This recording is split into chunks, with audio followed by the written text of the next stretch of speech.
What does the Bible say about money? Is it wrong for Christians to have money and live comfortably? Should we be saving for retirement or giving to those in need? What about gambling and the lottery? All questions we'll discuss on this episode of the Dudefax podcast.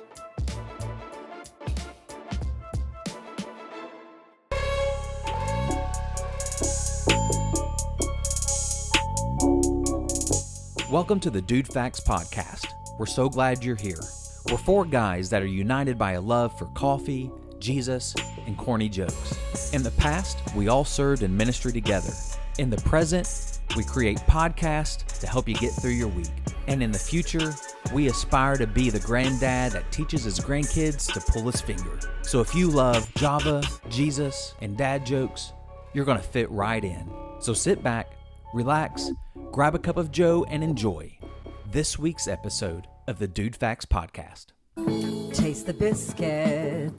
Taste the goodness of the biscuit. All right. Just call me Matt because I'm lying at the door to welcome you into the house of the Dudefax podcast. Did Grant write that for you? I'm inspired by Grant. Oh, good. And Grant's here, and so is Ryan, and so is Josh back from Florida. Ooh. How was it? It was key-tastic. Yeah. Does your shirt say Florida or Florida? Oh, It does look like a P. that's why it was like $5 maybe. It does look like a P. Get that honey sauce on me. I don't like the way it tastes with my chicken wings. I'm pretty certain that couple lives in Key Largo because people down there, let me tell you, it is, you take all the rednecks and all the hillbillies and you put them together and make a person out of that. And that's the people that live in the Keys. And are they all older? Most are, but not all. Not all. Yeah, it actually was a fairly young demographic, a younger demographic than what I was expecting. But we were there during the dead season, apparently. So all the vacationers are gone and none of the snowbirds are there yet. So it's Down to Josh freeze up, it's or it's all the weird is people everybody else? like us. I guess he did. Did you freeze up, Josh? Oh, I just was talking. I don't know. We have no idea what you That may said. come through in the recording. We don't know. Yeah, it might. that's what's pretty funny. We'll just leave it like that. On my screen, it looked like you were having a stroke, so I was getting kind of worried. No, thank goodness no. But ask anytime it looks like I'm having a stroke. Please don't just assume. Yeah, right. Don't just Now- assume that He just holds his left arm from time to time. Let me ask you the question that I know everybody is wanting an answer to. Did you get sand in every crevice of your body? And is it still there? And even more crevices than Wow. just the ones in my body. So You came back with more crevices than you left with. no, I had some and I left them there. So I don't like warming because- up at 2 a.m. with a sweaty hump. That's right. I ate so much I stretched out some crevices that I did have. Gotcha. So there's That makes less. sense. We didn't really spend a ton of time like in sand because the beaches there aren't overly sandy. It's a lot of rock and larger, not very fine sand. And then we just didn't spend a ton of time actually chilling at a beach. We did a lot of different little trips, and we did do a lot of snorkeling, which was a ton of fun. Really enjoyed that. Cool. Yeah, it was a good trip. Good time. Balance See any the budget. sea turtles? We did see a sea turtle. Oh, I Did was see say one. balance the budget. So That's what Grant was talking about. that's right. Hey, I do want, before we jump in, Jeff, to all of the stuff that you're have on your list. I know that we talked about how Austin P, gave Tennessee a hard time. Then when I wasn't here last week, it was all about Tennessee getting beat by the Gators. But are we going to talk about how the University of Tennessee, this doesn't go over headphones, how the University of Tennessee absolutely took it to the University of Texas this past weekend? I mean, come on. Let's go. The University of Texas. The University of Texas. Now, San Antonio. Now, it was their campus in San Antonio, but still, I mean, they won that game. So, yeah. And I'm just saying they beat Texas. That's all I'm saying. Yeah. That's what you should walk Wait, around. the Volunteers saying, went to they Texas? beat the University of Texas and then whisper. Yeah. San The University of Texas. San Antonio. Yeah. Yeah, the last time that Tennessee went down to San Antonio, this was happening. Oh, hey.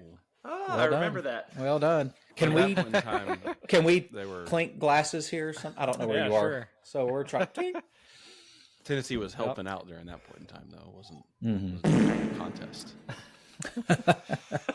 It like was it. a contest, but they lost terribly. They lost. Yeah. Yeah. They got whipped. And we all remember that. Yep. So, Josh, you're looking tanned. So, that's Thanks. good. Got some tanning going on. And, Yeah, check that out. yeah. So Oh, this yeah. was a Sun's lot out, guns wider. out. That's right. Cycling. Yep. Yeah. Talk about tasting the biscuit, man. It's like going to the. I was gonna say, looking at your arm there is like going to like Lowe's or Home Depot and looking at paint swatches of like different shades of white. Yeah. Yeah. Like, they all look the same. Yeah, They're they all all- white. They're all white. That's why on vacation, Erica gets 50 Shades of Grant. Yeah. Literally. All right. Oh, man. So, Josh spent some time in Florida this week. I was in Florida the week before. I was Ooh, also and for there our Spanish in listeners, May. that's Florida. Okay. Keep going. And then, Ryan, were you in Florida this year as well at some point? Yeah, in July. Okay, so Ryan was in Florida in July. So we've been Dudefax in Florida all up. But every time I go to Florida, I can't help but think of the amazing Florida man stories that we often see pop up in the headlines. And if you're not tracking this for our listening audience out there, some of the most outrageous news headlines that you will ever read come out of the great state of Florida. In fact, it's gotten so ridiculous that there's a website dedicated to showing you all the amazing Florida man headlines that have been written over the years. In fact, you can Google Florida man and any calendar date, and you'll find more than likely find a bizarre Florida man story occurring on that day, because it is a daily occurrence. They're happening all the time. Headlines like Florida man found a grenade while fishing and then took the explosive to Taco Bell, which is a real headline. So, yeah. And who knows? I mean, it would go off and you wouldn't even know because it's Taco Bell. So that's not the only But- explosive thing happening. Yeah. He lived Menos. No mas Menos. Just minnows. So I thought it would be fun to take some amazing Florida man headlines and look at them today, starting with our birthdays. And the goal is just to sort of read the headline. I didn't do a huge deep dive into all these stories because there's so many, but we can have some fun ourselves guessing the rest of the story based on the headline. So, Josh, since you were the most recent one to go to Florida, we're going to start with your birthday, which is May 23rd. So happy belated birthday. Thank you. Thank you, guys. 1955. Yeah. Back when Marty went Back to the Future. Right? That's right. All right. On May 23rd, 2018, this headline popped up.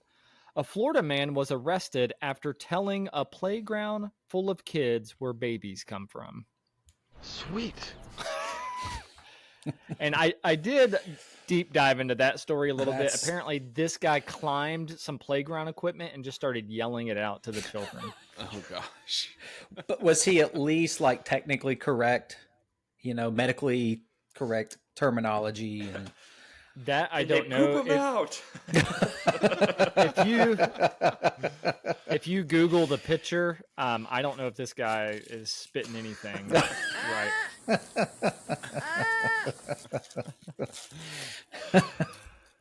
So the very next year, May 23rd, 2019, we have a Florida man caught on camera standing in sunroof while driving on Interstate 4. And the subheadline was this.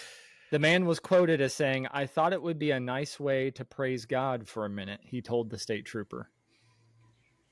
So, Apparently he was praising God on the interstate. Yeah, I'm sure the Lord was driving as well? honored by that. I think he was. You can actually see the video It sounds online. like he was trying to get ready to meet God. Yeah. Jesus, take the wheel. That's what I was thinking. I was like, I don't know what he's using to control the wheel, like his knees. I mean,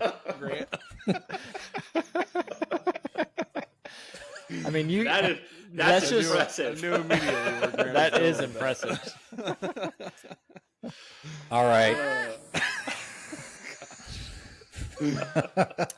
All right. So Grant, since you're making the jokes there, your birthday's on June 15th. So happy belated birthday to you too. Thanks. Here is a good one. June 15th, 2020. And this is appropriate for you, Grant. Florida man pushes pastor, knocks churchgoers to ground because service was too loud, police say. So It's happened. Don't know if that's ever happened at your church, but Was apparently he it a happens part in of Florida. the service? Like, was he there for it, or was he Because it just was- like come from outside and was like, "Hey, it's too loud in here"? Yeah, maybe he was a neighbor of the church. Just shoving people over. Stop! Gosh. Yeah. Maybe that's the way he worships. He's gonna hate heaven. I thought you were gonna say it was because the church was like running too long, like the service was going too long, That could have been it. and he really wanted to get to watch a football game. I'm wondering if it was the same guy that was driving down the interstate. It could be. I mean, those are fairly closely related. Yeah. All right. Do you guys hear that? I don't think you do. Okay, good. Because I have a video of Florida man standing out of his car driving. Oh, yeah. Pop it up. Let's see what we got. All right, hold on one second. There it is.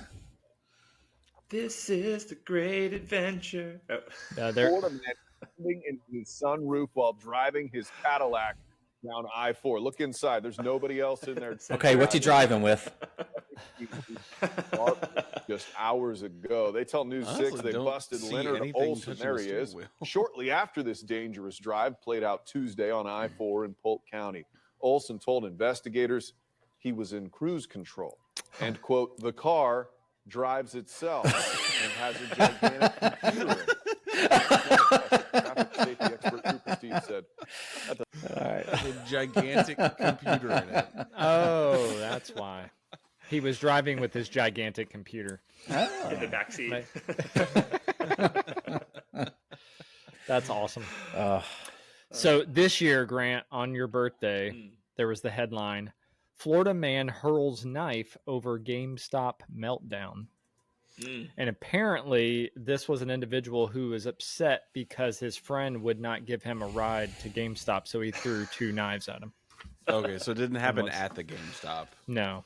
It was just over Which is good. GameStop. Gotcha. Okay. Yeah. All right, so next we're going to go to my birthday, which is actually the time we're recording this in 2 days on September 30th. Oh, happy So- pre-birthday. Yeah, thank you. And happy belated birthday if you're listening to this on Monday. So- Oh, yeah, happy belated birthday. What was your So- favorite birthday gift My favorite birthday gift ever? that you got yesterday? Mm. And then make sure your wife listens to this before it airs. It was just a sweet embrace from my loving wife. That's it. That's all I needed.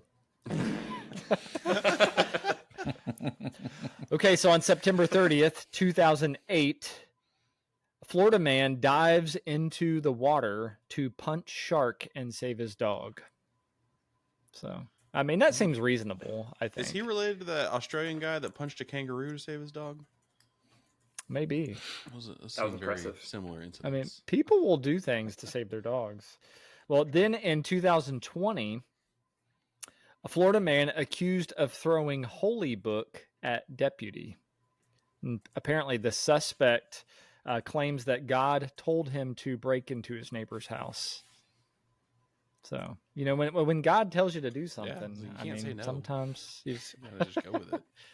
So, you know, as you're reading these out, I'm trying to find the video. And That one's not on here, but the very first video that comes up says Florida man throws baby at deputy after wild chase. Is that what you did? You said holy book, right? Holy book. Yeah. Okay. Well, there's also one that throws a baby at a deputy. Throws a baby. So, yeah.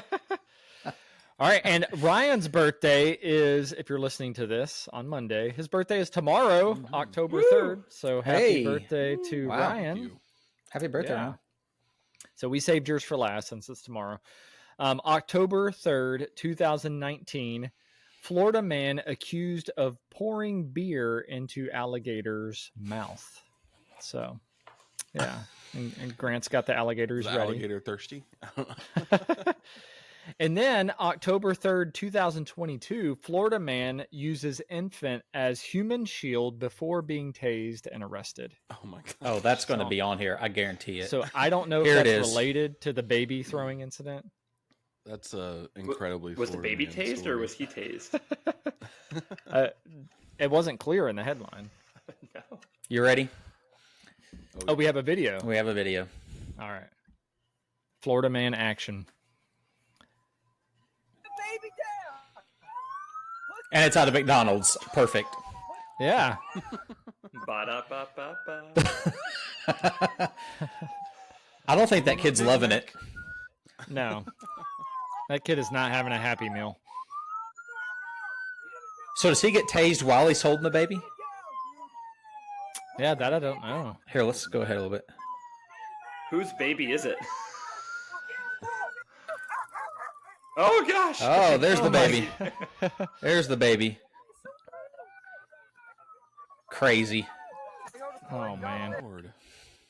That was shocking. Taste the biscuit. Taste the goodness of the biscuit. Maybe it was a McDonald's biscuit. So, He risked it for the biscuit. that's right. So those were some great headlines. Yeah. I have Florida. actually about 6 more of just random dates, and these are sort of best of all time category. So I'm just going to read these. These are pretty amazing. January 9th, 2018, Florida man ripped urinal from restroom bathroom wall, ran away naked into the woods. June 7th, 2018, Florida man gets tired of waiting at hospital, steals ambulance, and drives home. So that's pretty good. Reasonable. Yeah, I It's mean, like, right? I they don't- do. I understand. mean, they're taking forever to do paperwork. Seriously, and Yeah. you're paying so much, you might as well get a free ride out of it. Yeah. Yeah. And then this is great, only in Florida. May 25th, 2018, Florida man breaks into jail to hang out with his friends. Makes sense. And then another fast food, and this one I think maybe takes the cake. You want to get that alligator back out, Grant. February 8th, 2016, Florida man throws live alligator through Wendy's drive-through window. I think I've seen that one. All right, here's the video. Yes. Okay, hold on. We got to get through 3 seconds of a ad here, then I'll throw it over. Yeah. We don't want to give free ad time. To get that honey sauce on me.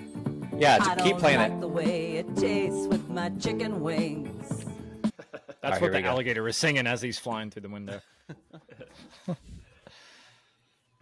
Here's a new story. So I think they just have a picture and not a Back at this hour, almost video. 2,000 people have shared this story today. A 24-year-old man, this man right here, who's been throwing an alligator Here's a skater better through a picture. drive-through window. Our Jared works. Gosh. Through window. Florida Fish and Wildlife was far from amused. They used a credit card receipt. Okay, look at this guy. That guy does not look like Florida man. Yeah, he looks normal. Yeah, he does. I don't know. Maybe he was a little high. I think that's the danger about Florida man is that he Yeah. could be anything. Yeah, That's right. you could be Florida man. All right, so June 9th, 2017. This seems reasonable too. Florida man calls 911, says he needs a ride to Hooters. Right? Was it Michael Scott? It might have been.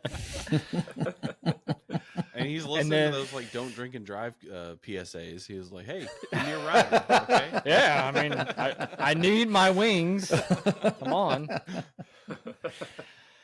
So Christmas Eve 2015, this one's pretty amazing. Florida man attempting to time travel crashes into strip mall. So apparently he did I think I not remember get up hearing to about that 88 one. miles per hour. His flux was not flexing. And then this one, I don't have a date on it, but I just sort of found this, and I don't even know if it's true, but I'm going to read it because it's awesome. Police say Florida man with no arms and no legs is armed and on the run. That's just a good, great headline. Okay, I just want to show you the car here. On the roll. That this guy, Oh, the time traveling car? time travel, because he attempted to make a DeLorean type of vehicle. There it is. So it looks like it's a Charger, maybe.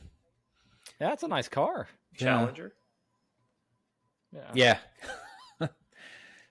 Go for it. He probably bought a flux capacitor off of Wish.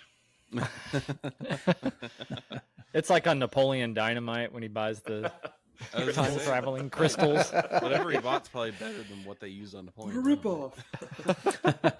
Didn't work.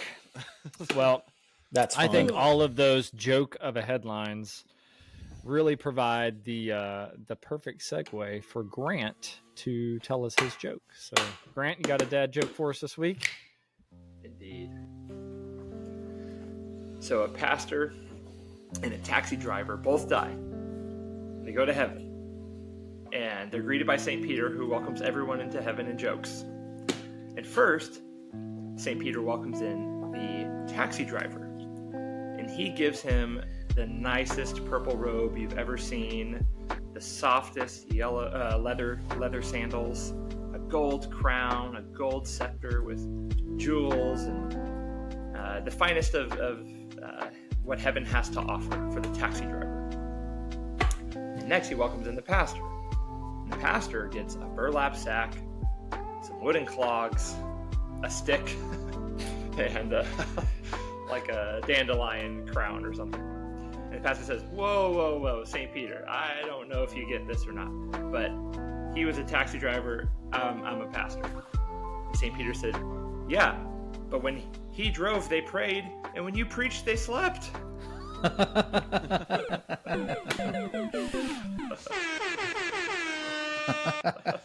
That's pretty good.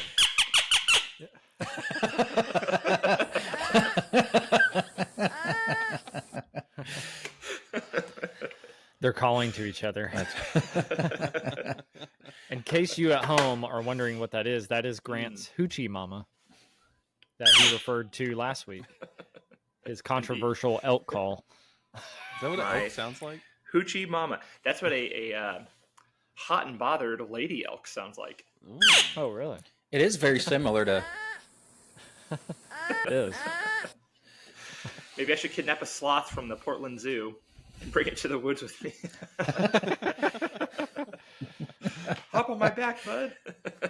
And then there's going to be, an Oregon man or Washington man story coming out. You'll be Oregon the man kidnaps sloth to take elk hunting. Does sound like a very Oregon man attempts to crossbreed sloth and elk. I mean that, but Grant, you would be the trendsetter. You'd be the first. Well, I mean, you're Washington man, right? He'd be the very first Washington man. But if he does it in Oregon. Oh, that's true. Is that where you're elk hunting? Or No, where you thought you were going to elk hunt? I'm a Washington hunter, but we're members of the Oregon Zoo in Portland. Yeah, I would be the first to breed a slelk. It's kind of the way how people breed designer dogs. Same concept. Yeah. So it'd be a designer Sloth. elk or sloth. Can AI elk with antlers? Can somebody make AI like create that for us? That'd be great to see. I'm sure we can get that by the end of the episode. Yeah. All right, now it's time for something we love every week. It's time for comments.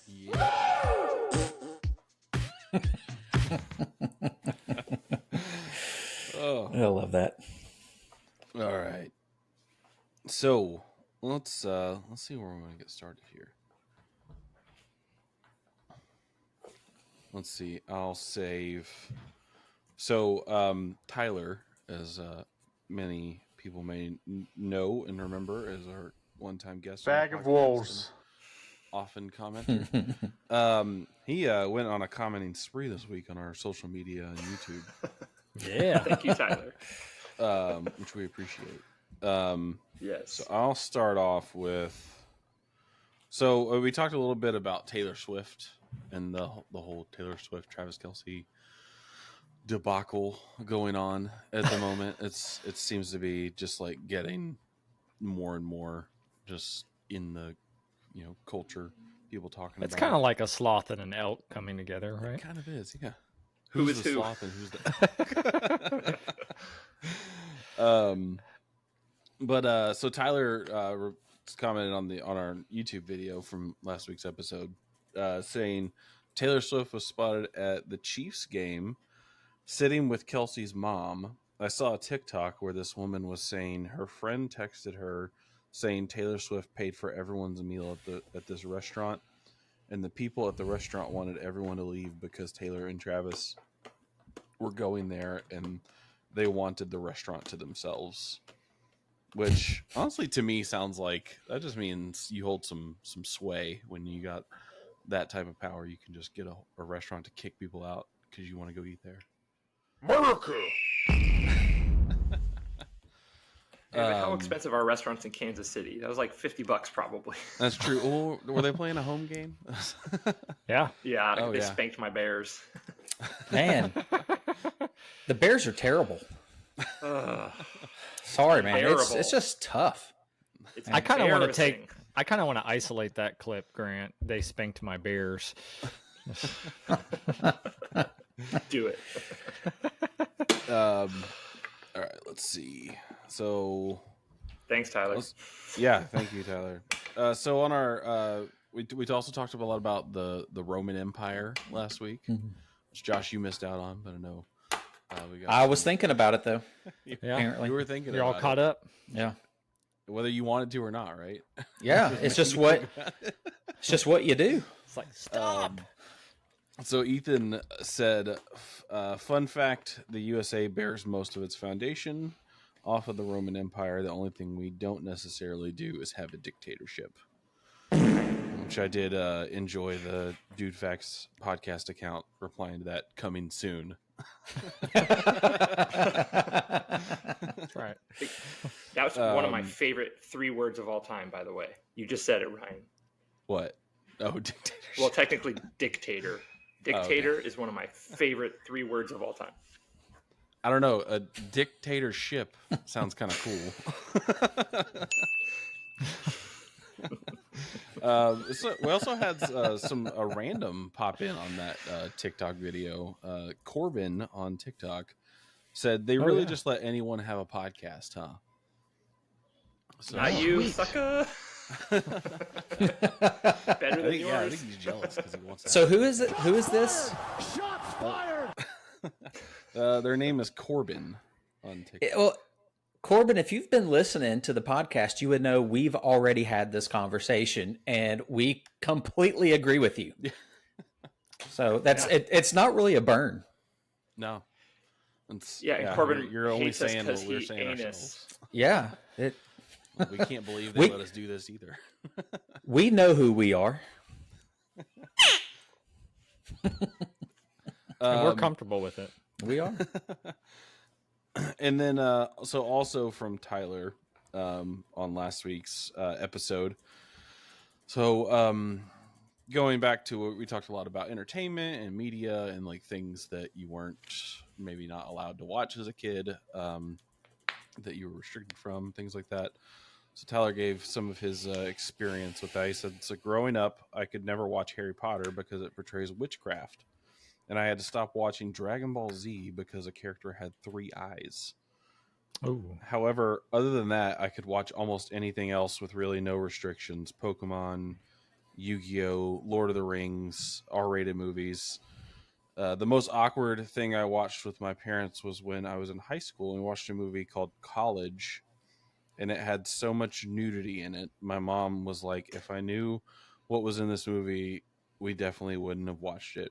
But The interesting thing to me about that comment is that so when that came up in the movie, you just kept watching it. Kept going. It's like mom was just like, "Well, we're here now. I guess we'll just go with it." Great job, Mom. Yeah, right. Should have done like my mom with Titanic, or just getting in front of the TV screen. Don't look. But yeah, so that's all for this week. Keep your comments coming. We want to definitely hear them. There'll be plenty, I'm sure, to riff off of on this episode. Oh yeah, and if you have any great Florida man stories, put that in the comments. Florida man favorites, please share. Yes, please, because we will read them and possibly bring up the YouTube video and relive them together. Yeah. So, yeah. All right. Thanks, Ryan, for the comments. We're talking money today. So if you, yeah, that's right. That was that was some Jerry Maguire. Yeah. Pulling out some old stuff there. So if you listen to the beginning of the episode and you made it this far, 30 minutes in, you're like, when are they going to start talking about the topic? This is how we roll. So just know that we're going to get into it. But it got me thinking when we said we're going to be talking about money. What does the Bible say about money? It got me thinking about the dumb stuff that we do with our money sometimes. And I sent this question out via text earlier today, asking all you guys to share this. What is the dumbest thing that you have ever spent money on?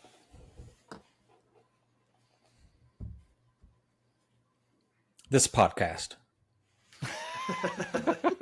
Ooh, talk about shots fired.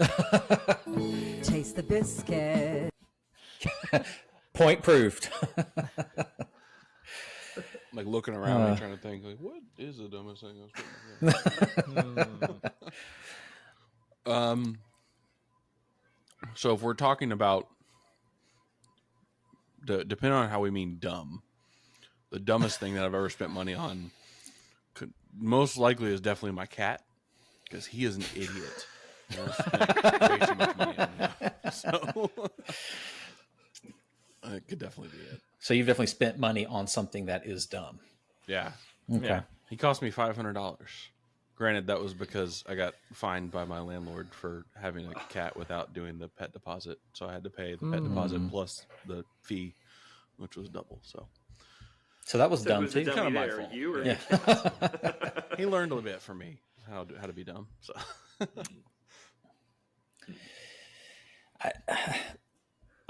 This isn't necessarily a dumb thing that I spent money on. I know that's what you asked for, Jeff. Sorry, we're ruining this, but No. It's fine.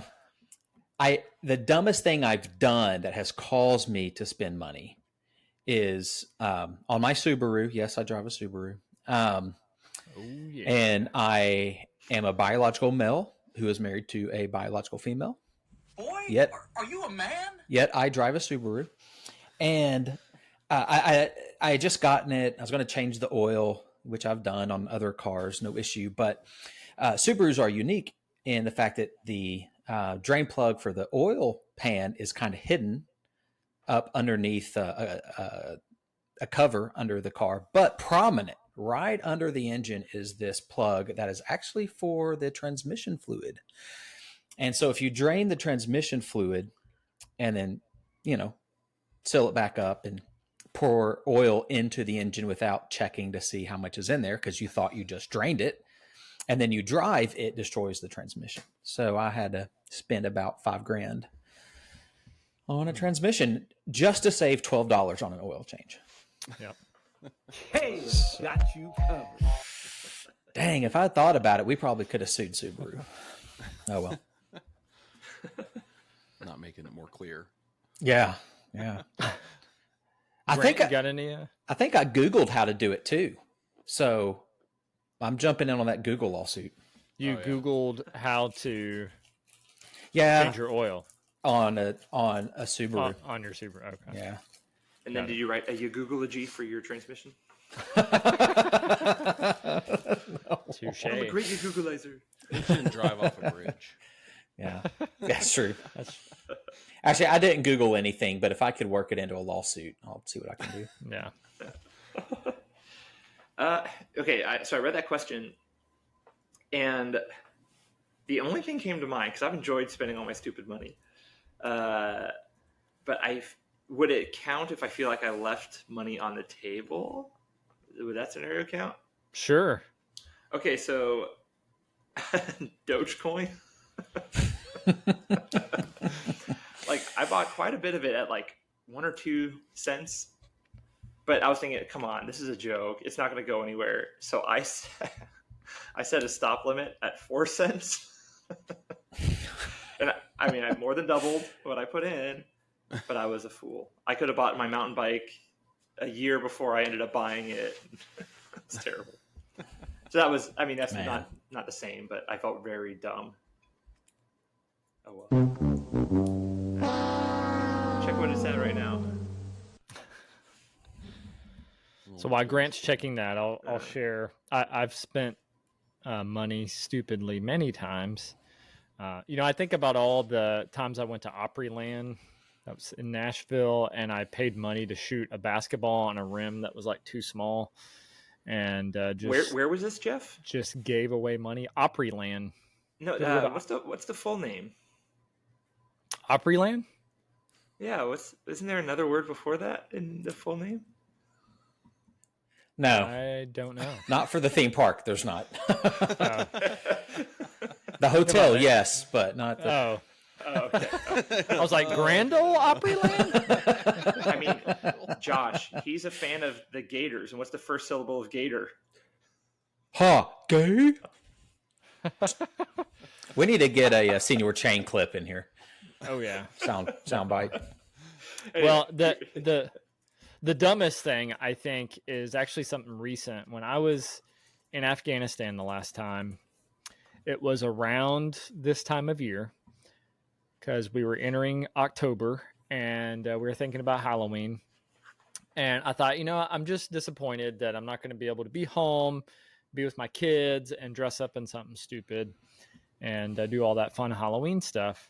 And I was talking to a guy that I worked with, and we were talking about, I don't know if you guys know the Saturday Night Live skit, David Pumpkins with Tom Hanks. Oh, yeah. David S. Pumpkins. David S. Pumpkins. So if you haven't seen it, you need to Google it. But he's this weird guy that dances, and he has this suit jacket with pumpkins on it. Well, somebody sent us a bunch of Halloween treats. Some kids boxed up some Halloween treats for soldiers, and they sent these little black bags with pumpkins on them, orange pumpkins on them. And I remember talking to this guy, about David Pumpkins, and he said, that's so funny. That looks like the David Pumpkins design. And he said, there's a bazaar not too far down the road. He said, where a guy makes custom suits. I bet we could take these bags, have him, cut it up, the fabric up, and make a suit out of it. And you'll look like David Pumpkins. And I said, that would be awesome. And I'm just thinking this is never going to happen. Well, he goes down and he checks on it. And he was like, hey, the guy told me he would make you a custom jacket for $100. And it was almost like a dare. And I'm like, all right, I'm doing it. So for $100, I got this jacket that I will put on now. Yeah. Nice. I feel like that's worth every penny. Yeah, this is my David Pumpkins jacket, so I can pop it on just about every October. Instant Halloween costume. Yeah, good to go. Okay, $100. Where was the dumb purchase? I don't know if it was me thinking it was a dumb purchase or me explaining that to Stephanie when I got home. Hey, I got this jacket so here's for $100. Like, what? That actually makes me think I needed that for homeschool supplies. So I think the dumbest thing that I've ever spent money on, I've actually worn it on this podcast, is my t-shirt that says Nirvana but then has a picture of Owen Wilson. It's the dumbest thing I've ever spent money on, but also worth every penny. Hilarious. Oh, definitely. It was like $30. Wow. Well, it's not 100. That's true. Or Jeff, was it 100? What's the currency they use there? Was it the ruble? So they were actually taking American dollars. No. So Okay. Oh, so it's a legit it was $100. 100 American dollars. You said 100 ruble, right?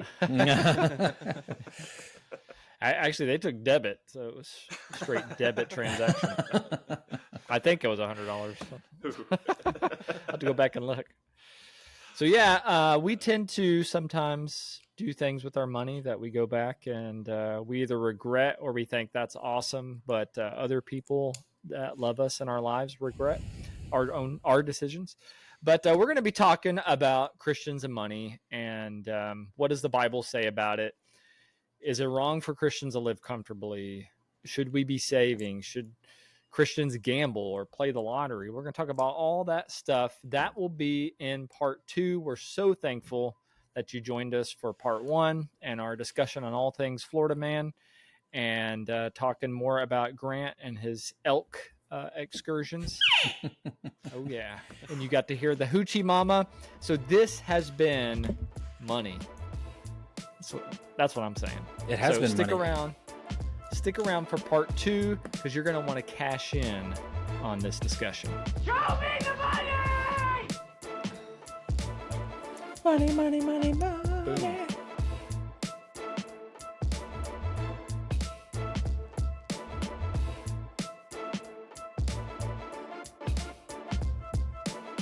Welcome to part 2. I don't know why we're laughing.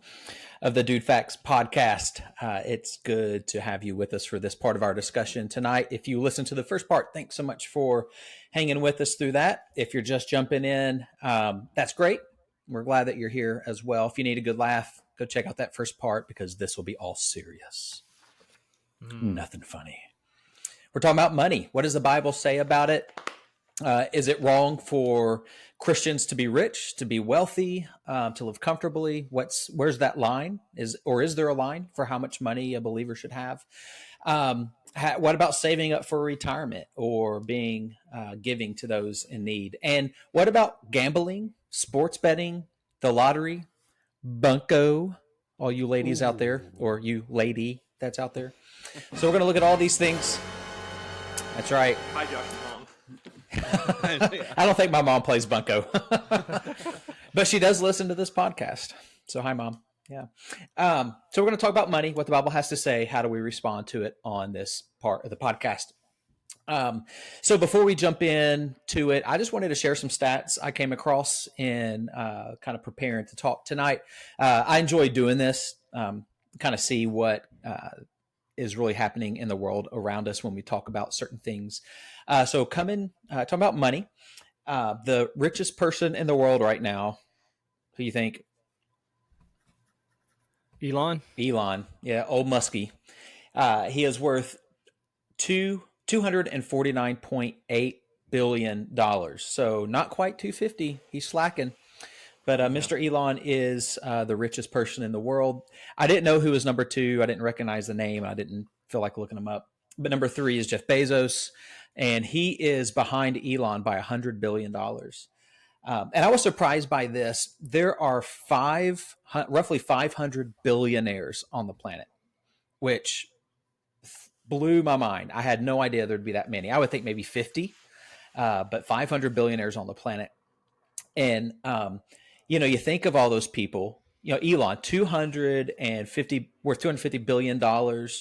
There's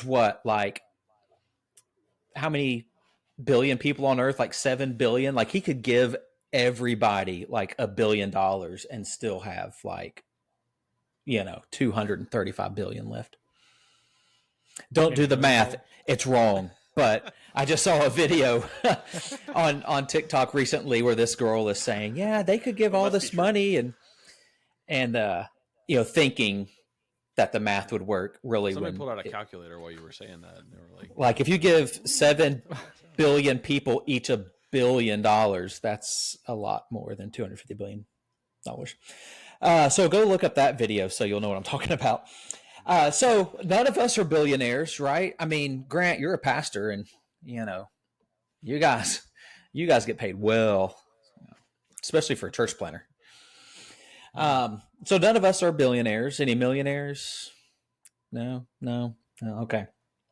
So the average income for the United States, so just the average median income, if you think about all these billionaires, is $75,000, which is the median income. But in Clarksville, guys, any guess what the average income is here Are we in the talking CLV? household income or individual House. income?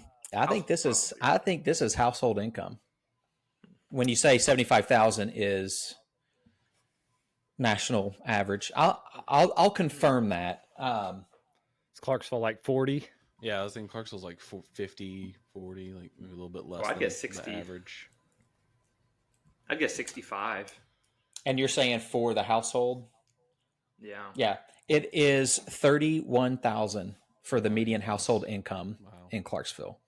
I don't see how people live honestly on that, especially if they're moving in new or something.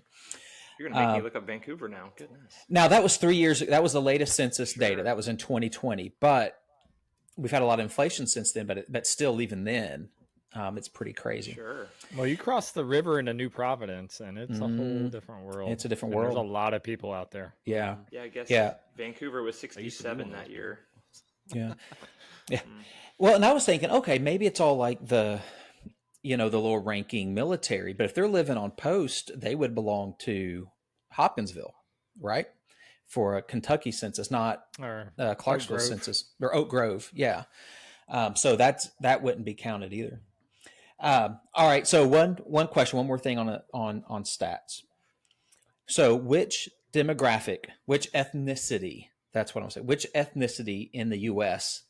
is on average has the highest median income? What do you think? Americans. I feel like anything I say Close. may be racist. No, go for it. No, I do think I would say it's probably white people, just because, thinking about, I don't know because there's so many varying that could bring the average down. I don't know, but yeah, I'd probably say white people, just off the cuff. Any other guesses? It's not racist. We're all white guys, middle-aged white guys. That's good. Like Indian. What do you think, Grant? Daughter feather, Jeff. The dot. Dot or It took me a second. I thought I thought you said daughter. Yeah. now that was racist, Grant. No, Jeff said it. Not Native Americans. My serious guess would be, I mean, I know for a while Jewish people were the largest giving of any people per capita. So I'd assume that meant per capita that they would have higher income as well. So if I had to take an educated guess, I might just say Jewish. I don't know. It's actually Asians. Asians have the high in the United States. People with and I'm not saying like Asian as far as clumping all the different countries and that together into one person. So that's not me. That's off some website. All right. So blame the web. India is in Asia. Yeah. Oh, well, there you go. So that would be part of it. In the U.S., though, is that what the stat is? Yes. Okay. United States residents with. I think that makes sense because, I think the smaller the more minority a group is, the higher chance there is for them to have a higher median income. Just because, averages, that's the way they work. The more people you put into an average, the more likely it is to drive that average down. So, well, and they're smarter than the rest of us, anyways. That too. So, yeah. That might be it. So it's Asians, it's then white, Caucasian, Hispanic, and then black. So that's kind of the where those levels hit. So that little bit about money. Now, we all have money. We have a little bit. We like it. Wouldn't mind having a little more. But how was it for you growing up? That was from some movie that's been in my head, but I can't figure out. I have money. I like it. I like to have more. I don't know. It's Adam Sandler. Yes, it is Adam Sandler. Yeah. Is it Mr. Deeds? There's a scene where he's like, oh, it's Wedding Singer. Yeah. It's where he's doing a job interview. Yes. Yes. I think he's worked at a bank, and he's like, I'm a big fan of money. Yeah. I'd like to have more. That's where you come in. Yeah, that's right. Thanks for clearing that up. Modern all right, philosopher Adam Sandler. That's right. So what about when you were growing up? What was money? How was it viewed in your house? Did you guys have a lot? Did you have a little? How did your parents handle it? We didn't have a lot. My dad was enlisted in the Army, and for a while my mom stayed at home, and then eventually she went back to work as we got a little bit older, and I went back to school and then became a teacher. But when I was younger, primarily in my younger years, that's what I think, and we didn't have a lot. My parents were very frugal, which they needed to be at that time. And I think we were very appreciative of anything that we got. I mean, I was one of those kids who always wanted the designer shoes, but never got them. Until like one Christmas, I finally got the Reebok pump shoes that I was so excited about. But that was a very rare thing. And so I think because of that frugalness, I think to a quote from the movie Parenthood, Steve Martin movie, where they're talking about money, and his father in the movie talks to his wife and says, your family, when they treat money, they're so frugal. When they find a nickel, they bury it away like squirrels. I feel like that is me, that I am a very frugal and probably a bit of a tightwad myself. And I think that's just because that's how I grew up. I was like, all right, I got the money. Now I need to be very careful in how I spend it. Yeah, mine's pretty similar. My dad was a Marine, but enlisted as well. Mom stayed at home for a long while as well. I don't know, I think they had to be frugal, but I don't think they lived frugally. It was kind of paycheck to paycheck and always stressful. And I think that's made me, because you can either be a product of your environment and say, well, I'll just do what I've always done because all I've seen.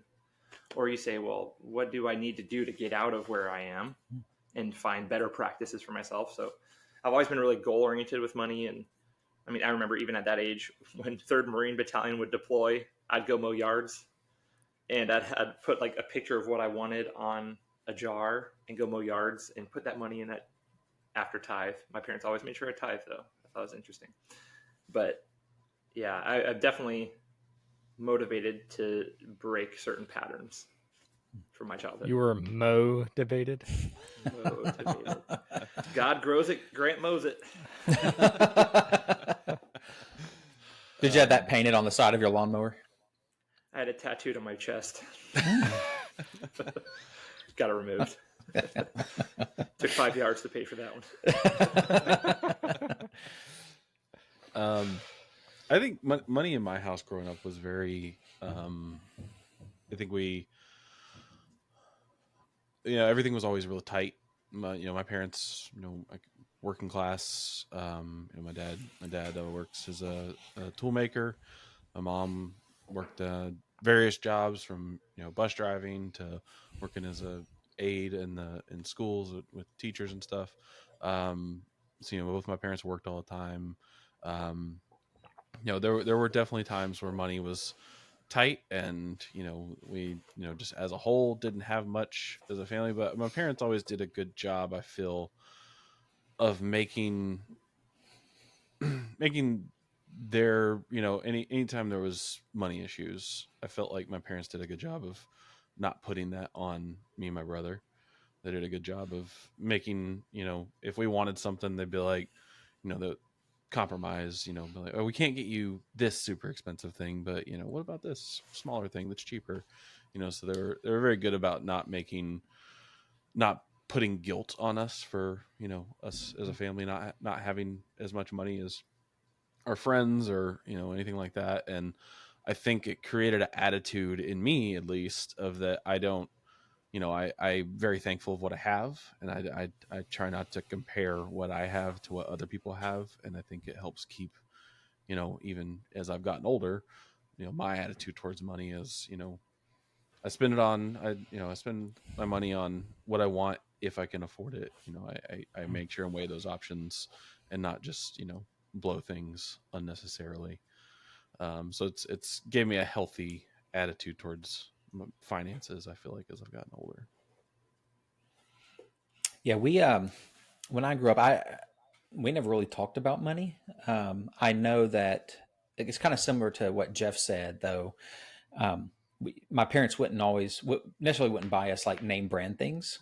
That if we wanted something like that, they told us, well, you have to work for it, And so, I was mowing yards in fourth grade and starting to make money that way. And when I got into middle school, high school, my parents said, anything that you want, they said, we'll take care of your needs. If you need something as far as like school supplies or clothes, if something you need, we'll do it. Anything you want, you do. And so I was taught that you work for what you want. And that's always kind of stuck with me that, if you've got to put out some effort if you want something. And so I'll talk about with our kids, like, hey, if you want that, you got to earn some money. And, but there was a season where, it was pretty much always two parents that had full-time jobs and dual income. And so I think we lived very comfortably. We didn't have all the stuff everybody else had, but it was comfortable and never went without. But there was a season where it was one income, and my dad was in between jobs for about a year. And things did change then. And I understood a little bit more of what it was like to go without the stuff we usually had, and how to have to like tighten it up a little bit. So for me, it was comfortable. And then as an adult, like I know in the last 22 years of marriage, I mean, there have been times we've had almost nothing. Hello, seminary. And, and I just really very little money. Thank goodness seminary housing that was cheap. But we've had kind of that time in our life as well. Some of that ebb and flow in times there was, you guys know this. I mean, there was a period of about a year and a half in my life where we didn't have any income. And we're a single income family, and I was out of work because I was sick. And so that was one of those seasons where you just, you really cut everything out. But for the most part, I love to spend. My wife saves, so we balance out pretty good there. But that's how we viewed it. So kind of getting in then just to culture, and maybe what other people view, because we're going to talk about what does Scripture say about money and about wealth. Let's start from the world's perspective. What are some of the things that we see or that we hear from the world? And this is Sunday school answer time, right? What are some of the things that we see or hear from the world about money and wealth? And Jesus, we do. Yes. You're very good, Grant. Jesus juke. I know that one of the things that I feel like culturally, especially in America, that is pushed is that if you are wealthy, if you are financially successful, you are therefore, more blessed than other people. I feel like that's a common thought line that I hear, especially from prosperity preachers. But then also, just the American culture at large, it's very focused on, money equals success and happiness. And that last word you said is my favorite word said with a French accent. Thanks, Grant. You're welcome. There's a phrase, and it's from Dave Ramsey. There's a quote. It's from his Total Money Makeover book, which I actually haven't read, but this quote is everywhere. We buy things we don't need with money we don't have to impress people we don't like. Yeah, I think that's the American dream. Well, and you saying that, get ready for the America soundbite. There is the total of $800 billion in credit card debt in the United States. $800 billion. And that's Elon just Musk could me. almost pay that off. Just kidding. Yeah. It's sad that he can't. Yeah, That's what's wild. that's right. Well, and But yeah, that's- we live in a very capitalistic. I mean, obviously we're a capitalistic country, and people have different ideas about that. But at the end of the day, we still are, and it's a race to get your hands on that money. And it's like you said, Ryan, that's the measure of success. A lot of times, I think if you talk to 20 different people, you'll have people that say, "Well, no, success is having a family, people that love you, and."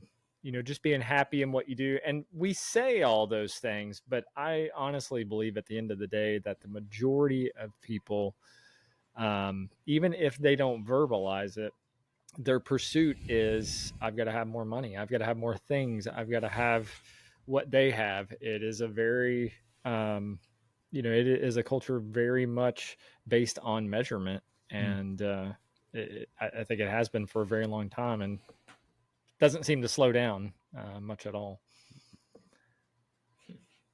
Yeah, that idea that money can solve all your problems is out there. If you just put enough money towards something, you can fix it or take care of it. And there used to be this show, I think it was on MTV, like a "Where Are They Now" type of show, but that wasn't the name of it. But they would take all these extremely wealthy, superstars or people who were wealthy or whatever it was, but then like, where are they now? And there was just this theme through so many of those episodes of, they would say, I've got all this, I've got, beautiful home, all these cars, all this whatever, and but I'm still just not happy. And you see those raw moments of reality, even from people like that will say they've been able to acquire everything, but yet they're still not. They're still feeling like they're missing something. So there is a limit. I think money can, in a moment, bring some happiness into life, allow you to do some things that you haven't done. But at the end, happiness, it does not bring lasting happiness. Or joy. And so I think on the other end of that, then what do we hear in church? Or I don't know. I think a good question is what do Christians a lot of times say about money? And I think what we hear a lot then from not just Christians, but even people who want to quote scripture who aren't believers, they'll say something along the lines of, well, the Bible says that money is the root of all evil. And I hear that often or see it online often, and even from well-meaning believers, but we understand that's not really what the Bible says. So it's not okay. Go do what you got to do, Grant.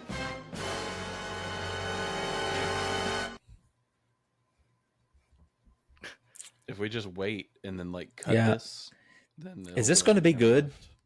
Is this going to taste the biscuit? Taste the goodness of the biscuit. Going to be as good as the biscuit? There he is. He's back. Okay, what do you got? Widow's mites. That? 2 widow's mites. 2 Nice. widow's mites. Yeah, this one's this one you can see the key row on it. So this is probably from Constantine's era. You probably can't see that at all. Doesn't matter.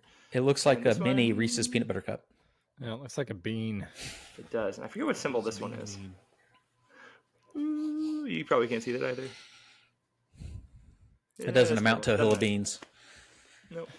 They're Well, way you more can talk. expensive to buy now than they were back then. I'm sure. And that's a great example in Scripture, great story we can talk about when it comes to money. But Scripture tells us that it's the love of money that is the root of all kinds of evil. So Scripture never teaches us, one, that money will make you happy, and it never teaches that money is evil. But where the rubber meets the road is how we view it and how we spend it. So let's just throw this out a little bit. When does money become something that we love? If that might be a jumping off point for what Scripture says about it. And it just so you can know, this is 1 Timothy 6:9-10. That says, those who desire to be rich fall into temptation, into a snare, into many senseless and harmful desires that plunge people into ruin and destruction. For the love of money is a root of all kinds of evil. through this craving that some have wandered away from the faith and pierced themselves with many pains. So it's clear that this love, this desire, this pursuit, but where do we cross that line from money being something that's useful for life to something that becomes something that we love and we pursue? When we put our faith and trust in it, I think is most simple. I think that's where that verse in First Timothy, really what it's getting at is, for the love of money is the root of all kinds of evil. So like the love, the faith and trust that we would put into God to be our provider, to take care of us, putting that same energy into money and letting that be what is our, in a sense, our God, our idol. And I think it's just having a trust and relying on it to be sort of that thing that brings us the joy, that brings us the fulfillment, that is our primary pursuit at the end of the day. And instead of trusting God with our money, it's trusting in money and then saying, okay, God, now that I have money, now I can do what you've called me to do, or live how you want me to live. And that can go whether you have money or don't have money. You can have that attitude towards money. Yeah, I think whether where to draw that line to your question, Josh, is if it's an ends or means to an end. Because if it's an ends to accrue something, it'd be like Scrooge McDuck. Was that his name? Sure. Diving into your swimming pool full of money. But if you view it as something to steward for the kingdom and a tool to use for God's kingdom, with God as the ends and pleasing him as the end, not just acquiring wealth or things or whatever, then I think that's where I would draw the line. Yeah. So it's all then kind of just that perspective that we have as we look at it. I like how you put it, Grant. If it's something that we're using for ourselves or for the kingdom, like what does that look like? But then that brings in the question of, well, can we spend anything on ourselves then? Like if I spend any money on myself and it's not necessarily for the kingdom, then at that point, am I wrong? Like, am I out of kingdom? Bling it up, baby. Okay, well, good. Thanks. That's good. So, yeah. So I can just then go and spend all this money on myself. Paper. Yeah. Well, you don't have to. There's I think it's a Instagram page called Pastors and Sneakers. Yes. Or Preachers and Sneakers. Let's talk about that. So good. Well, they're proverbs, right? So, and proverbs are more maxims. They're not law. Like they're not to be read as the same level as like the Ten Commandments or some of the laws that God gave to Israel. These are wise sayings from a dad to his son. And they're just chock full about being wise with your time to increase your wealth. And it talks about wealth. Those who work their land will have abundant food. Those who chase fantasies have no sense. A dishonest man dwindles away, but whoever gathers money little by little makes it grow. Mm-hmm. So it seems as if personal wealth was something in Israel. There's some who take Christianity as far as seeming communistic, especially in the church age, because of that ending of Acts chapter 2. Mm-hmm. But it seems like there's always, from the beginning through the end, some notion of God giving people personal wealth or personal property with which to serve him the whole way through, which I think is interesting. Yeah, I mean, Abraham acquired an enormous amount of wealth. The Israelites, as they left Egypt, plundered the wealth of Egypt. Even when you go right back before that, you've got Joseph, who ruled over all of Egypt right underneath Pharaoh. Mm-hmm. So there's definitely wealth throughout both the Old Testament and the New Testament. So we can't say that wealth in and of itself is something that's a problem. I think, though, for us as believers in today's time, we like to find out where that limit is. And it's usually where we are, right? Like, I'm a Christian, I have this much wealth. So those people that have more than me, where I am. Yeah, it definitely is above us. Yeah. But I think we like to maybe, one, it is a way to justify maybe how much money we have or spend on self, whatever it is. Then we can judge those that have more. I Every time we're in Murfreesboro, and especially when we were living there, going to my in-laws' house, I struggled with this every time because on the way to their house, I'm sorry, it's my parents' house. On the way to my parents' house, we would pass this just massive home, and out front would be parked like these amazing vehicles, just beautiful. And it was a pastor of a church like in a town. Subaru Impreza and a That's right. Subaru Outback. Just a lot of money, you could tell. And the guy was a pastor, and I'm not going to give any other details than that, but I would drive by and I'd have this thought of, man, I think that's over the line. Like I don't know if there is a legitimate line or where it might be, but that's probably over it. And so that's a struggle for us. Do you guys ever sense that in your own life? Yes. I mean, we talked about this when we were talking about cars, that one episode, but like we own them outright, but I have a 2015 Ford Mustang. And I remember thinking, like, feeling a little guilty about it because I'm a pastor, but we own it outright. We pay for it the right way. But even then, there'll be comments from time to time like, oh, you're a pastor and you drive that car? Well, I probably paid less for this than you paid for your used Camry, bud. Those are private thoughts I keep. But yeah, I think there's I don't know. I actually love this subject. It's kind of funny because we're two pastors, a chaplain, and a Ryan, who we love. Who works in numbers. He works in numbers. The two things you don't talk about in America, right, are religion and politics, and then closely after money. Like our experience of not talking about money with our parents is not unique. Mm-hmm. That's kind of the norm. But you hear Jesus talk about money a ton. Where your money is, your heart is also. Mm-hmm. Store up treasures in heaven where moth and rust won't destroy. Don't be anxious about anything. I mean, in the Sermon on the Mount is chock full of money talk. He talks about the widow's mite. He talks about taxpayer. I mean, interacts with taxpayers, collectors rather.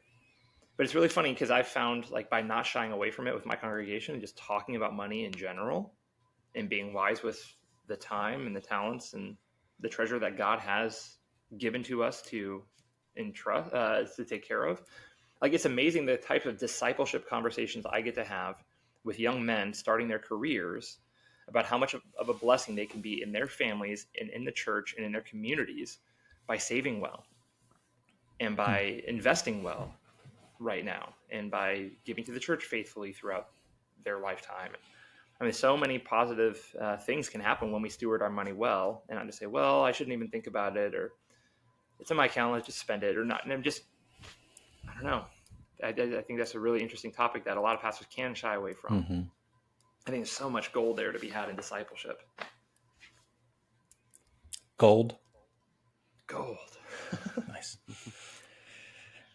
Yeah. So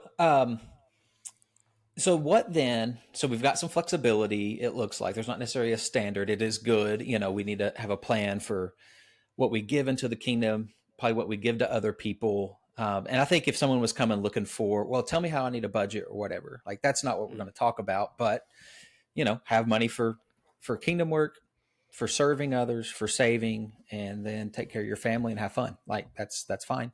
But let's get in a little bit to some practicalities then. So how can we steward, and maybe some of those things I just mentioned, but how then can we steward the wealth that we have in a way that honors the Lord? I feel like a big thing that wealth can do, it can open up opportunities and time that you may not normally have if you had, less money, that you can then use that to give back to the kingdom and to give back to people and to, the station that your wealth has provided you in life. You can use that in a way that is God honoring and, is ultimately using your wealth for good, because you have the ability to take some time off or take, take whether it's actual funds or just the giving of your time to to help those that are less fortunate than you are. And there's ample opportunity for that in our culture, especially in America. Well, and I think you used the key word there, Josh, steward. Just as since creation, God has put man in the position of stewarding the earth. He has also given us these resources to take care of and to steward well. And it's trusting that these aren't resources that God just gave me to be rich. These are resources that God gave me for a purpose, They're and his to trust Him. resources. Yeah, absolutely. That He's allowing me to use for His purposes, and that at the end of the day is where our mindset has to go too. That it's not ours, it is God's, and so we have great trust when God calls us to give, and God calls us to help in situations that He presents to us, but also to make those investments, and also to ultimately not trust in that money which He gave us, but trust in Him. Trust that He's given us this to use, that He's in control of it, and that He's going to take care of us, as Matthew 6 says, to not be anxious, but that this is just another part of how we serve God. It is through how we steward these resources, and that's the way that I think we begin to steward it well. I think if we just try to take an earthly approach, or take all our presuppositions from whatever culture, but we're American, especially American culture, into the church and into how we save and how we plan for retirement, I think that's when we veer off track. I'm not saying those things are necessarily bad, but we veer off track in how we truly honor God. And sounds like someone's veering off track at Ryan's house. Yeah, no, not me this time. That was good timing. Yeah. It's so important to have like the right worldview or framework that you're looking not at everything through in your life, but as a believer, especially like this biblical perspective of wealth. And as you're looking for whatever that is for you, it could be a lot, it could be very little. But knowing that it's given to us to steward, I believe there's some struggle there, especially if you would consider yourself someone who is poor. Maybe you're way below that median income. It's hard to pay bills and make ends meet. You have the two mites like the widow did. Yeah. And that's all she had. And Jesus says that she gave more than anyone else in the fact that she gave everything she had. And so Scripture has so much praise for the poor. And they're willing, those that are willing to give what they have for the Lord. And he loves the poor and he looks over the poor. But I think at times when you're in that place where it's just hard to make ends meet, you put kingdom things aside, right? Because what happens is like, well, when I have extra, I can do that. But I've got to pay this bill. I got to do this. I got to do this. Like what? How would you counsel someone? We've all been in ministry. If someone's in that type of position and they're like, I don't have enough money to do this or that, and the benefit of continual joyful giving into kingdom work and how God uses that. But how do you lead somebody into that understanding?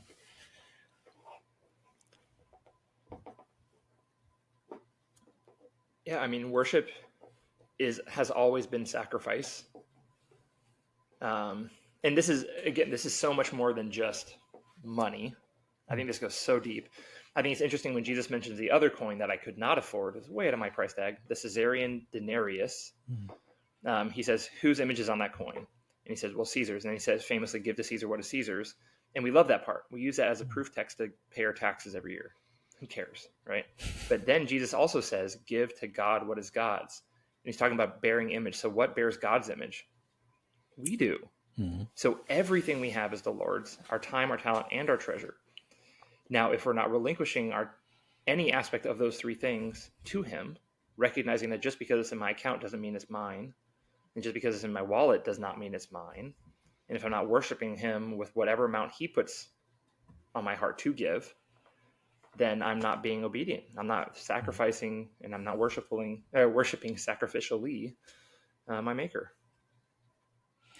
Yeah, and I love that you said that and you brought all those in, because as Christians and maybe even as pastors and ministry leaders, we love to lean on the tithe, on giving financially, and because we want to get paid, right? So, I mean, we want ministry to occur, but we may lean on that in our conversations with people. But honestly, if I'm sitting down with somebody and they have $100 and they can either buy their groceries that week or they can give some money to the church, go buy your groceries, but then you want to think through, okay, these other things, like it's not just your money, like you said, it's these other resources that we have.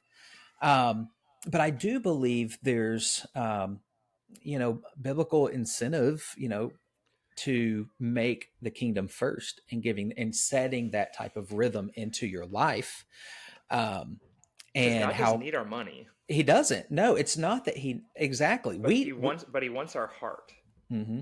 Well, our treasure is, our heart is also, and God wants our heart. And that's why I almost say, if someone says, okay, I have $500, I would say, so give to the Lord. Mm-hmm. Whatever you feel led to give, make that first, right? That's the idea of even first fruits. And I find this really interesting because, Josh, you were mentioning the Israel, kind of the history leading up to Joseph. So then, okay, think about after Moses, Israel is going to the promised land. And finally, under Joshua and Caleb, they kind of enter the promised land and they start smiting tons of people. Mm-hmm. But God has a blank slate. So you read the Levitical law and the Deuteronomic law of how God wants to be worshipped. And God doesn't need wealth, right? Now, just think if it was a tithe. So you have these 12 tribes of Israel. And if they were actually tithing, so tithe is 10th. If you don't know about that, it's people giving 1/10 of their financial resources to God. So if it was a 10th, that means that one tribe, which was in charge of worship, would be handling at least 110% of what the next poorest tribe would have. Because there's 11 tribes, and they're each giving 10%. That's over 110% of what the next poorest tribe would have. But most people think that Israel, in their yearly worship, with all of their sacrifices that they would give to God, as asked for by God and his law, maybe upwards of 30%. So then you have this one tribe, the Levites, handling over 330%, if it was 33%, or over 300% of what the next one tribe would own. And I think it was just a great illustration for God. It's not like God is buying Bugattis in heaven, but I think it's a good illustration for Israel. He is building mansions and paving streets with gold. So we can play that's an expensive project. That's right. Yeah. But you think about that, it's a huge, is God actually first? He's Lord. Are we treating him like Lord, even of our finances? I don't know. Jeff, I think you were getting ready to say something a minute ago. Did you have anything to add right there? No, I don't know if it's anything different than what you guys have already said. I think we've got to, and going back to the trust piece, is that we have got to trust God with what we have and not be anxious about what we don't have. It seems like our pursuit so often is our focus is on the things that we want to get to. And if we wait to serve God, if we wait to give, if we wait to be faithful when, and as you've been saying, Grant, your time, your talent, your tithe, yeah, God, I'll do it when I have the time, or yeah, God, I'll give when I have the money, or God, hey, if I had this talent, I would use it. If we wait until that perfect opportunity, as far as time, talent, tithe goes, we'll never take it. Never. Because that's it is what you said, Grant. It's sacrificial at the end of the day. Same advice I got when I was thinking about getting married. Had a guy said, hey, if you wait for the perfect time, or if you're in the perfect situation with the right money to get married, you're never going to get married because there's never going to be that perfect time. Same with kids. We can't allow those things to be what dictates how, honoring God's calling at the end of the day. ultimately worshiping God and being faithful to him. We've got to be faithful, and then God will provide that in his timing, and provide it how he sees fit appropriately. So I want us in a second to move on to maybe some conversation on, because we mentioned talk about like gambling and sports betting. Like, is that, because I was always taught that it's a sin to gamble. Right? Well, is it? We're going to talk about that. But before we make that transition, I just want to share a testimony. And I'm sorry if I've shared this already on the podcast before, but I mentioned earlier that I went through a season where I didn't work for a year and a half, and my wife did some small like income jobs like DoorDash and things like that. But we always lived off my income because she homeschooled our kids. And we have had a practice since we got married that giving to the church, giving to kingdom work was at the very beginning of the paycheck. And, since the advent of online recurring giving, I know some people might have an issue with that, but that we know twice a month on these 2 dates, it comes out of the paycheck and it's given to the church. So we've always done that. And then we hit this season in life where there's 95% of the income is no longer coming in, but all the bills are still there. Right. Plus a lot of medical bills, like another $16,000 a year for 3 years or for 2 years in medical bills on top of what we normally have to spend. So we continued though to make that a priority every time. And this isn't just something to say, look what I did. I want you to hear testimony of what God did through that. So through that time, through that almost 18 months of very little income with 2 kids in the house, a bunch of medical bills, all this stuff. We never took any money out of savings. We never had to borrow money. We never missed a payment. We never missed a meal, and we almost maintained the same standard of living. Of course, some stuff we didn't do, and COVID helped with stimulus checks. But we had people that would randomly send us money, drop food off at our house, whatever. And God provided for us in that time. And I believe 100% it's because we had been faithful to him for years before and during. And it reminds me of Job. Like Job, his whole story, everything crashed and burned around him. And at the end, what did God do? He blessed him with 4 times the amount of what he had before. He fully restored him. Now, God hasn't done that for us. We don't have 4 times the amount. Come on, God. We don't have 4 times the amount of what we had before, but that's not a one-off type of thing in Scripture. That's what you see in God's people is he meets our needs in the way he knows they need to be met and in his timing. So it wasn't like we were sending all this money up front. Hey, you're going to be taken care of. It was last minute stuff it would happen or come in or whatever. So he does that for his people when we trust our hearts and our money to him in that, like Grant was saying. So let's turn a little bit here before we begin wrapping up. I do want to talk about, gambling, playing the lottery, sports betting, those kinds of things. Are those, what do you guys think? Are those appropriate uses of money, especially for the believer? Wiener dog races are so cute. Yeah, it's just worth it, right? I mean, you can't help it. Just buy the dogs, make them race it. I know I personally am hard pressed to just like write all of it off as irresponsible or just a poor use of money. But I do think that especially when talk about gambling, and whether that's sports betting or playing poker or playing the slot machines, whatever, or betting on horses, who knows? There is a time, when people can do that and it becomes an addiction and they get addicted to the thrill of possibly being able to win, a big chunk of money to the point that they end up being irresponsible and then just losing a ton of money.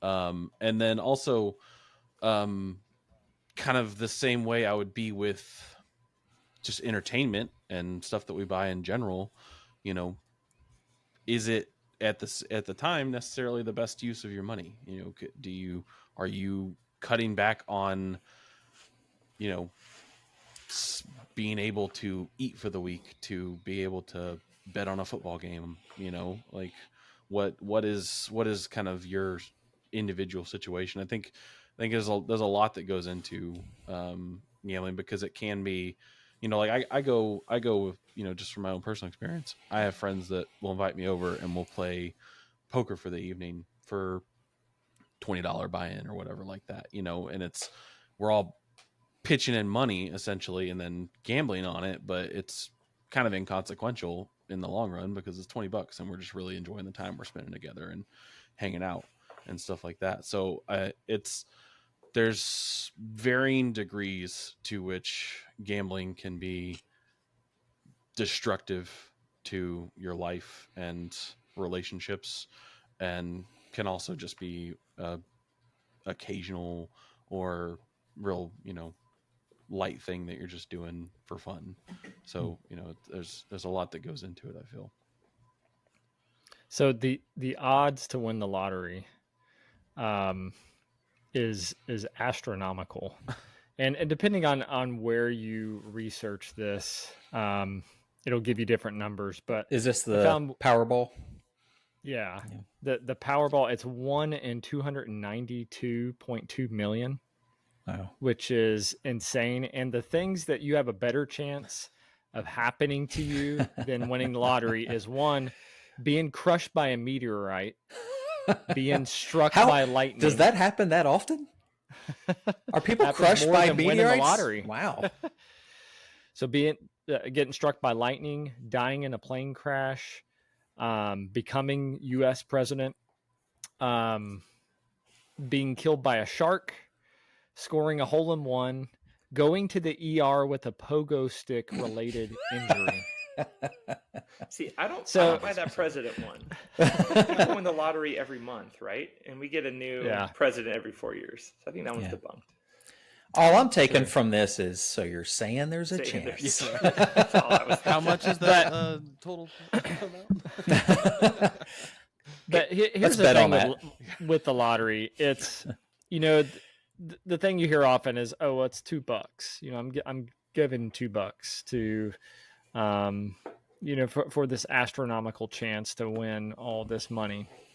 But at the end of the day, it goes back to, you know, is this what God wants us to do with our resources? And that's not just to have a Jesus juke, but it's, you know, when we are doing you know, treating money, going back to, this is God's money, these are God's resources, you know, the way that God intended for us to do it, we're thinking critically about these things. Now, I'm not trying to say paying $2 for a lottery ticket is wrong every time and getting legalistic or anything like that, but it's praying through that and thinking through that. We talked about our dumb purchases earlier, and you could very easily say, well, it's just as dumb to pay $100 for David Pumpkin's jacket, or just as dumb to pay $40, you know, in a crane machine to win a $2 stuffed animal. I mean, we do things like that all the time, and it's about, you know, as an act of worship, how am I using these resources that God has, you know, allowed me to use, and thinking through that with anything that we do. So when it comes to, you know, a slot machine or weenie races or a lottery ticket, you know, looking at that, thinking through that critically, you know, in relation to what it is that we have. The unexamined life is not worth living. Socrates. Socrates. So, go ahead, Ryan. I was just gonna say, it makes me think of when I go to like Walmart or Target or something like that, and there's something I'm like looking through the aisles and I see something that's just dumb. I don't need it. I'm gonna get tired of it in, you know, 30 minutes, and I don't need it. But it, you know, it only costs $10-15, whatever. It'd be fun to mess around with for a little bit. And I look at it and I'm like, do I really need that? And then in the end of it, I'm like, you know what? It doesn't matter if it's only $15. Like, it's a waste of my money. I don't need to spend it on it. You know, it's kind of having that same kind of critical attitude towards everything you spend your money on. I feel like it's important to, when you think about things that way, you're like, do I really need this? Like, will even if it's something I'm buying for enjoyment, is the enjoyment I'm going to get out of it worth it? So Yeah, that's and just how have I you approach been, things. and have you first been faithful in the other things, Right. that we're called, talking specifically about money? Have we been faithful and obedient in other things first? Because then you do. I mean, I believe you have the freedom then after that, as long as it's not illegal or immoral, that you can do with your money. Enjoy it, spend it. If you've done with your money what the Lord wants, and as Jeff said, if you feel a freedom to spend it on whatever, because then we get into those gray areas of legalism, like Jeff was saying. Right? So where do we draw the line? Because those little claw games are technically a gamble. Bunko, hello, like we were talking about that earlier. Christian women's gambling, that's a racket right there, and they do that all in the name of the Lord, but it's gambling. It's a risk, and um, and I even I mean, I was just thinking about when I was doing a fundraiser for a trip to Africa that our family did several years ago. We did different fundraisers, and one of them was kind of like a raffle, and where if you donated, like $25 to our trip, you were put into a drawing to win like a $250 Amazon gift card, right? So, and so we had a lot of money given, but I got a couple of emails from some people that I think highly of, and but they're like, "Hey, this is gambling. I'm not sure you should do this. It's that." And I'm thinking, well, one, they're giving to an amazing cause, right? And to me, like they're giving to a missions experience, and they could get something out of it. And so in there, like I felt like that was okay. But on the other hand, if you're going out spending 25 on slot machines, I might. But there's a personal conviction in that for me as well, just in where that line is drawn. And then when Tennessee was getting the lottery, this was about 20 years ago. The church I was at was very old school, and there was so much like pushback to that from leadership and everything. This is terrible. It's going to lead to so much poverty, blah, blah, blah, blah. But I guarantee if anybody in that congregation won $1 million and wanted to tithe 10%, they'd cash that check.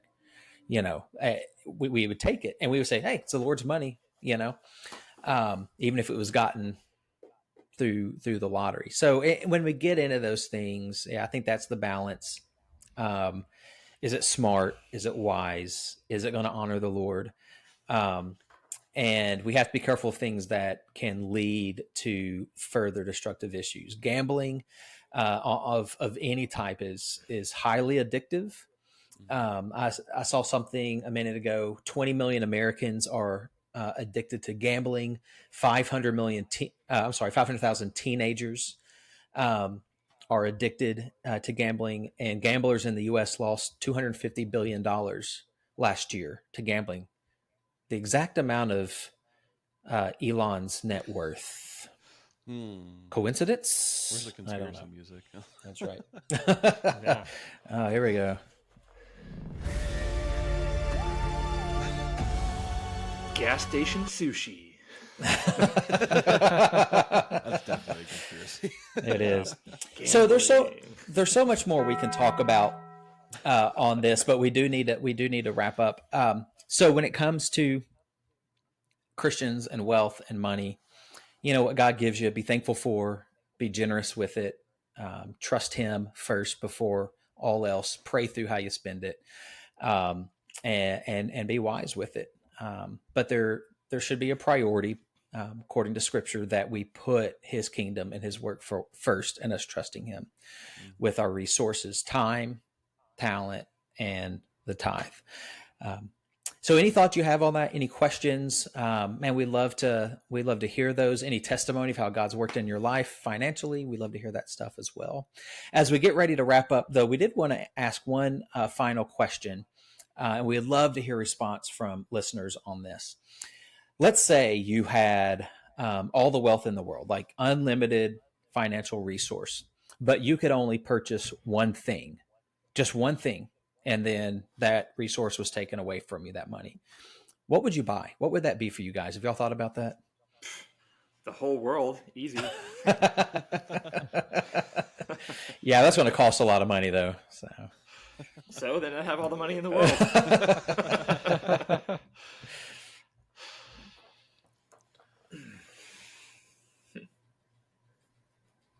You know, there was this crystal wizard at the mall. Crystal wizard. You don't remember that Office episode? Yeah. Yeah. So you'd buy that. I struggled thinking through this because everything I thought, well, after I buy it, then it's going to cost a lot of money to maintain and it's true. And upkeep. You know, I thought, fully customized like RV, full on what we'd want, and we could travel, pop up wherever we want. Oh man, I'd love it. So something like that. But then I'm like, man, the gas on that thing would be terrible, and I don't have the money anymore. True. What if it was something like fictional? Like I would buy like a real working lightsaber. That'd be kind of cool. Oh, that'd be cool. Yeah. Hogwarts. You buy Hogwarts. Buy Hogwarts. Yeah. I mean, a giant castle in the middle of Scotland or whatever. Yeah, that would be cool. That Yeah. Yeah.